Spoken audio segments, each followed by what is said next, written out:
Bonjour à tous, dans cette vidéo je vais présenter les différents types de réactions nucléaires. Où trouve-t-on les réactions nucléaires dans la vraie vie? Eh bien ce sont elles déjà qui nous permettent de produire notre électricité. Elles sont également utiles en médecine pour cartographier par exemple la thyroïde. Mais on l'utilise aussi dans le domaine de l'agroalimentaire pour conserver certains aliments. Et puis vous avez tous entendu parler de datation des matériaux au carbone 14. Comment ça se passe? Eh bien on connaît cette loi de désintégration radioactive. Et puis il nous suffit de regarder la quantité de noyaux de carbone 14 présents dans l'échantillon. S'il en reste très peu, cela veut dire que ça fait un moment que l'échantillon n'a pas emmagasiné de carbone 14, donc c'est un vieil échantillon.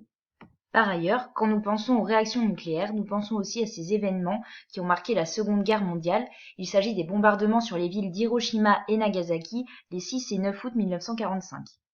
Ces événements ont fait des centaines de milliers de morts à cause du rayonnement thermique, mais aussi de brûlures et d'incendies, des ondes de choc, de l'irradiation par rayonnement gamma et de l'irradiation à long terme qui a provoqué des cancers. De quoi va-t-on parler dans cette vidéo? Vous vous en doutez, de réactions nucléaires. On distingue deux types de réactions nucléaires. Tout d'abord, les réactions nucléaires spontanées, on appelle ça la radioactivité. Ensuite, il y a les réactions provoquées, avec la fission, qui fait fonctionner les centrales nucléaires et la bombe A, et la fusion, qui fait fonctionner le Soleil, le projet ITER et la bombe H. Puis nous distinguerons trois types de radioactivité, la radioactivité β-, la radioactivité β+, et la radioactivité alpha. Et nous parlerons aussi des rayonnements gamma. Nous étudierons les lois de conservation qui régissent la radioactivité, et nous ferons un point sur la stabilité des noyaux, en parlant de vallées de stabilité et d'activité en Becquerel. Enfin, nous apprendrons à calculer les pertes de masse et l'énergie libérée lors d'une réaction nucléaire. À présent, commençons un point d'histoire sur la radioactivité. L'histoire de la radioactivité commence avec le physicien Henri Becquerel, qui a été professeur au Muséum d'histoire naturelle à Paris. Henri Becquerel a découvert la radioactivité en 1896 alors qu'il travaillait sur des sels d'uranium pour savoir s'ils étaient de même nature que les rayons X qui sont en réalité un rayonnement électromagnétique, découvert en 1895 par le physicien allemand Röntgen. Henri Becquerel avait laissé des sels d'uranium dans un tiroir à côté d'une plaque photographique et il s'est rendu compte que la plaque photographique était impressionnée alors qu'elle était restée dans l'obscurité. C'est la faute à l'uranium, mais à cette date, Becquerel appelle cela les rayons uraniques.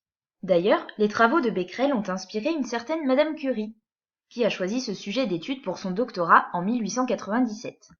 Avec son époux Pierre Curie, ils ont découvert plusieurs éléments radioactifs naturels et rebaptisent les rayons uraniques en radioactivité.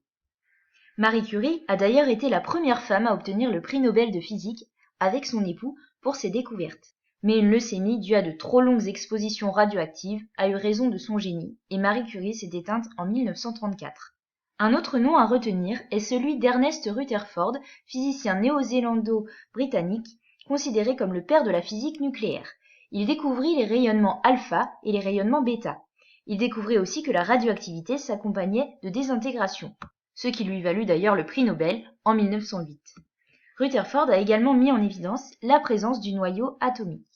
À présent, parlons d'un autre grand couple de l'histoire de la radioactivité, il s'agit du couple Joliot-Curie. La fille de Pierre et Marie Curie et son mari ont obtenu en 1935 le prix Nobel de physique pour la découverte de la radioactivité artificielle.